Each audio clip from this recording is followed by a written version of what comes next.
मित्रों, आपको एक बहुत ही रोचक और सुंदर कहानी सुनाते हैं।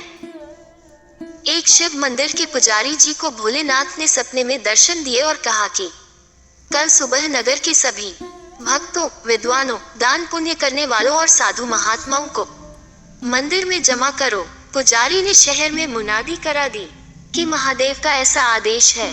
शहर के सारे गणमान्य लोग अगली सुबह मंदिर पहुंचे। पूजा अर्चना हुई और पुजारी जी ने विस्तार से स्वप्न बताया। तभी मंदिर में एक अद्भुत तेज प्रकाश हुआ। लोगों की आंखें चौंधिया गईं। जब प्रकाश कम हुआ तो लोगों ने देखा कि शिवलिंग के पास एक रत्नजड़ित सोने का पात्र है। उसके रत्नों में दिव्य प्रकाश की चमक थी। उस पर लिखा था कि सबसे बड़े दयालु और पुण्यात्मा के लिए यह उपहार है। पुजारी जी ने वह पात्र सबको दिखाया। वह बोले, प्रत्येक सोमवार को यहाँ विद्वानों की सभा होगी, जो स्वयं को सबसे बड़ा धर्मात्मा सिद्ध कर देगा। ये स्वर्ण पात्र उसी का होगा। देश भर में चारों ओर यह समाचार फैल गया। दूर दूर से तपस्वी, त्यागी, व्रती, दान पुण्य करने वाले लोग काशी आने लगे। एक तपस्वी ने कई महीने लगातार चंद्रायन व्रत किया था। वह उस स्वर्ण पात्र को लेने आए। जब स्वर्ण पात्र उन्हें दिया गया, उनके हाथ में जाते ही वह मिट्टी का हो गया।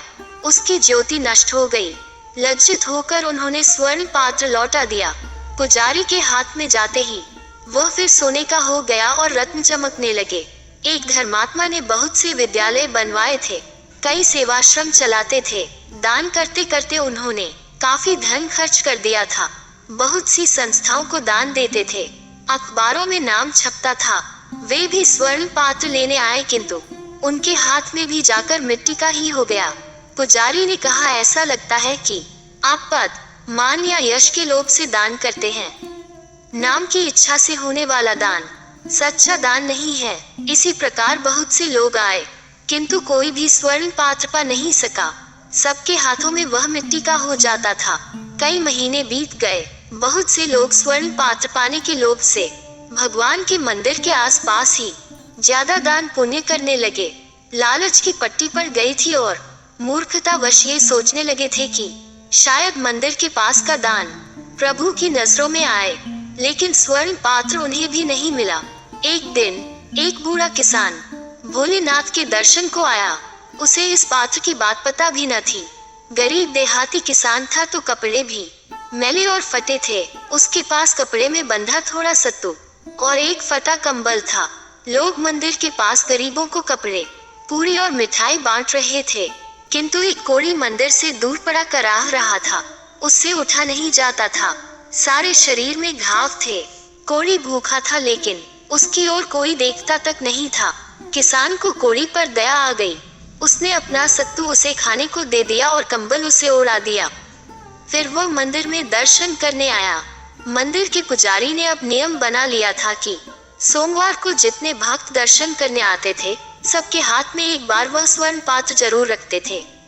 किसान जब दर्शन करके निकला तो उसके हाथ में भी स्वर्ण पात्र रख दिया। उसके हाथ में जाते ही स्वर्ण पात्र में जड़े रत्न पहले से भी ज्यादा प्रकाश के साथ चमकने लगे। ये तो कमाल हो गया था। सब लोग बूढ़े व्यक्ति की प्रशंसा करने लगे। पुजारी ने कहा, जो निर्लोभ है, दीनों पर दया करता है, जो बिना किसी स्वार्थ के दान करता है और दुखियों की सेवा करता है, वही सबसे बड़ा पुण्यात्मा है। किसान, तुमने अपने सामर्थ्य से अधिक दान किया है, इसलिए महादेव के इस उपहार के तुम अधिकारी हो। दान का रहस्य निस्वार्थ दान में है। कभी ये न सोचे कि मुझे इस दान से क्या लाभ प्राप्त होगा। दान करते समय अपने आप को उस परमात्मा का सेवक समझे। लोग अक्सर सोचते हैं कि यदि हम भी बहुत ज्यादा संपत्ति वाले होते तो इतना दान करते, अमुक पुण्य कर्म करते। दानशीलता के भाव का संपत्ति से कोई सरोकार नहीं। यदि आपके मन में दान का भाव है तो सूखी रोटी में से एक टुकड़ा जरूरतमंद को दें। आपने अरबपतियों को गरीब दुखियारे का हक डिकारते हुए भी देखा होगा। यही संचित कर्म तय करते हैं कि अगले जन्म में आपकी क्या गति होगी। अतः पुण्य संचित करिए, यही सर्वोत्तम है। श्री राम जय जय राम।